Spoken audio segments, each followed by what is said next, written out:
the Braves.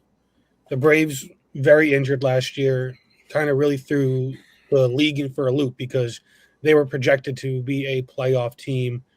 They were a wild card team the year before. So they added Raisel Iglesias, 1 year, $16 million to be a reliever. Joel Payamps, or another reliever, 1 year, 2.25. Danny Younger, reliever, 1 year for $925,000. Mike Yastrzemski to play right field, 2 years, $23 million. Robert Suarez, a reliever, 3 years for 45. They also brought in Ha-Sung Kim, 1 year, 20, but he's going to miss a few months with an injury that he got skating, I think. It says he hurt his hand on ice. So we'll see how much longer he's going to be out. They say 3 to 4 months for him. Ian Hamilton, a reliever, 1 year, $1 million. Tyler Kinley, reliever, 1 year, 4.25. Jorge Mateo, a shortstop, 1 for 1. And Jonah Heim, a catcher, 1 for 1.25. They traded for Mauricio Dubon, a utility man from Houston. Very, very notable move there. They extended Chris Sale 1 more year, 1 year, $27 million, with a club option for 1 for 30 in 2028. They did lose Alek Manoah to the Angels. Charlie Morton, he's still a free agent at 42 years old. Marcelo Zuna, he's now DHing in Pittsburgh. Dane Dunning, the starter, was in Seattle now. Alexis Diaz, he's relieving in Texas. And then Jared Kelenic, the man everybody thought was going to be a Met killer as revenge for the Edwin Diaz-Robbie Cano trade, signed a minor league deal with the White Sox. So how far the mighty have fallen. What are the expectations now for Atlanta coming off an injury-riddled year?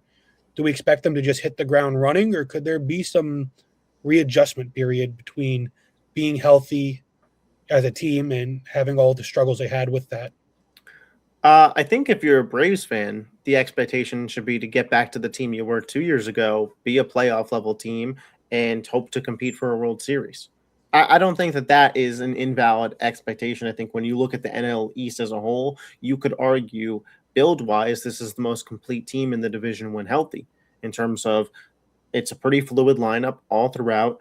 Olsen, Austin Riley, Acuna, Michael Harris, proven guys, Drake Baldwin coming off of a fantastic rookie campaign.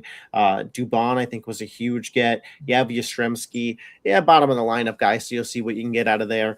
When Sale and Strider are on, it's one of the best pitching duos in baseball. That is going to be my next question, too, is the rotation deep enough after Sale and Strider? I do think so with Lopez, Elder, Holmes, Schwellenbach, and Perez. I think that's deep enough to eat innings throughout the regular season, especially. And I like Iglesias and Suarez at the bullpen.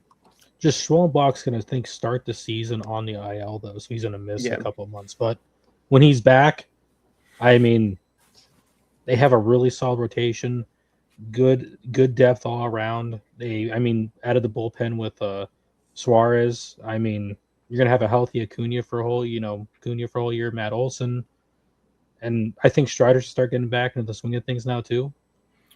So, yeah, I'm interested to see what kind of season they get out of Austin Riley. He was a guy that kind of people were predicting to take an MVP leap. It didn't happen. Was it delayed, or is it just not going to come? Or what does Drake Baldwin do in year 2? Yeah. That's another massive thing.